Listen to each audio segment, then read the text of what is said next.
Sir మరి sir మీ నాలుగో పెళ్ళాన్ని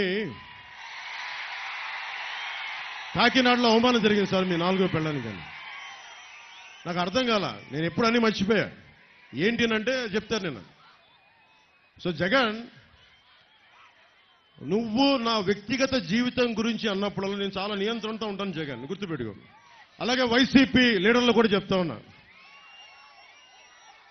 నేను చాలా తెగించి మొండి మనిషిని.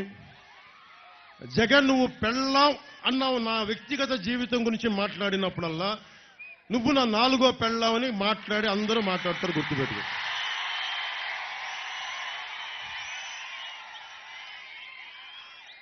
మనం మాట్లాడితే నేను కూర్చోబెట్టి నియోజకవర్గాల్లో మారుస్తా ఉంటాను.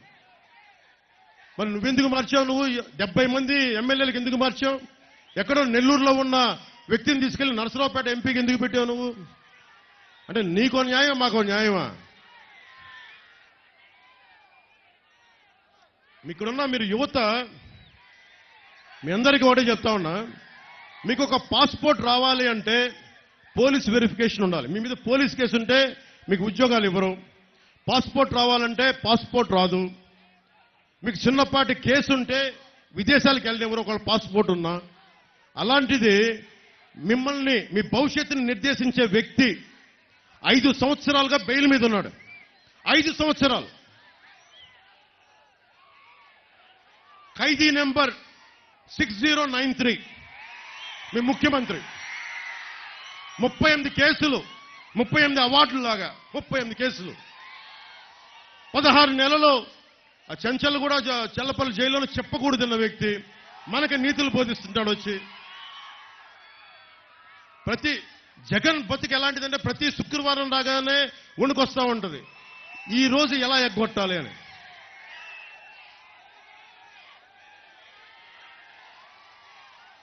జగన్, మేము వచ్చాక నీకు ఒకటి చెప్తాంలే, నువ్వెక్కడ కోరుకుంటే అక్కడ YS Jagan exclusive central jail ప్రధానమంత్రి గారితో అడిగి మేము పెట్టిస్తాం. ప్రధానమంత్రి గారు ఒకటే చెప్పారు మొన్న, బర్మార్ జిల్లా రాజస్థాన్లో ఒకటే మాట అన్నారు, కరప్ట్ చేసినోడు ఎవడైనా సరే జైలుకు పంపించడం ఖాయం అని. మనం అదే ట్వీట్ చేశారు. మీరు కరప్షన్ చేశారు జగన్, వైసీపీ నాయకులు. మోడీకి గ్యారంటీ అని చెప్పారు మోడీ గారు. మోడీ గ్యారంటీ. తప్పులు చేశారు మీరు, అరాచకాలు చేశారు, అవినీతి చేశారు. మిమ్మల్ని మోడీ గ్యారంటీతో జైలుకి పంపించడం ఖాయం మిమ్మల్ని.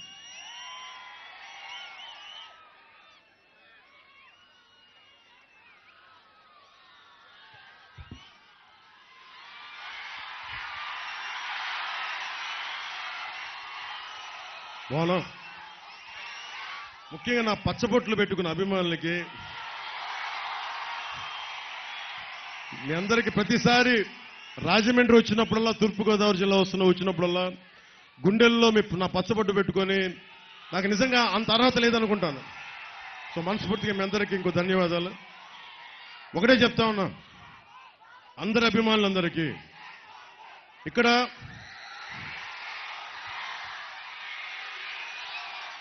మెగాస్టార్ చిరంజీవి గారు అభిమానులు ఉన్నారు, రామ్ చరణ్ గారు అభిమానులు ఉన్నారు, జూనియర్ ఎన్టీఆర్ గారు అభిమానులు ఉన్నారు, ప్రభాస్ గారు అభిమానులు ఉన్నారు, మన గుంటూరు కారం మహేష్ గారు అభిమానులు ఉన్నారు, పుష్ప అల్లు అర్జున్ గారు అభిమానులు ఉన్నారు.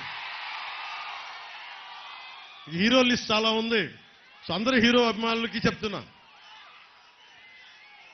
ఎప్పుడన్నా సరే తెలుగుదేశం పురంధేశ్వరి గారి, మనందరి ఆంధ్ర రాష్ట్రానికి తెలుగుతనానికి ప్రపంచ వ్యాప్తంగా గుర్తింపు తెచ్చిన శ్రీ నందమూరి తారక రామారావు గారు ఏ రోజు కూడా, ఆయనతో కూడా అందరూ సినిమా హీరోలు ఎవరు కూడా ఆయనతో సహకరించాల. కొంతమంది కాంగ్రెస్ లో కూడా ఉన్నారు. కృష్ణ గారు కాంగ్రెస్ లో ఉన్నారు, కోట శ్రీనివాసరావు గారు వేరే పార్టీలో ఉన్నారు. ఎన్టీ రామారావు గారిని విమర్శించేవాళ్ళు. ఏ రోజున ఎన్టీ రామారావు గారు ఎప్పుడు కూడా కృష్ణ గారిని ఒక్క మాట అనలా. అది ఎన్టీ రామారావు గారి సంస్కారం. అలాగే తెలుగుదేశం పార్టీ కూడా నేను విభేదాలు ఉన్నా కానీ నన్ను ఎప్పుడు వ్యక్తిగతంగా కూర్చోబెట్టి నా సినిమాలను ఎప్పుడు ఆపల. మీ అందరూ అభిమానించే ముఖ్యంగా ఆ రోజున చిరంజీవి గారిని, ప్రభాస్ గారిని, మహేష్ గారిని వాళ్ళ ముగ్గురిని నడిపించి ఎక్కడో ఇంటి బయట ఆపించి నడిపించి కనీసం భోజనం కూడా పెట్టకుండా ప్రైవేట్ మీటింగ్ జరుగుతూ ఉంటే అసలు ఆ మీటింగ్ జగన్కి చిరంజీవి గారికి సంబంధం లేదు. జగన్కి మీరందరూ గుండెల్లో పెట్టుకున్న లక్షలాది మంది అభిమాన నాయకులు అంటే జగన్కి కుళ్ళు. ఆ కలుగులో ఎలుకది తట్టుకోలేదు. పాప నిన్న కాకినాడ ఆదిత్య కాలేజీలో గర్వంగా బయటకు వచ్చాడు. దేనికి వచ్చాడు? CM sir thank you sir, CM sir thank you అని చెప్తామని వచ్చారు. అక్కడ జరిగిన విషయం వేరే అనుకోండి. అంత కక్షపూరితమైన వ్యక్తి. అలాంటి వ్యక్తి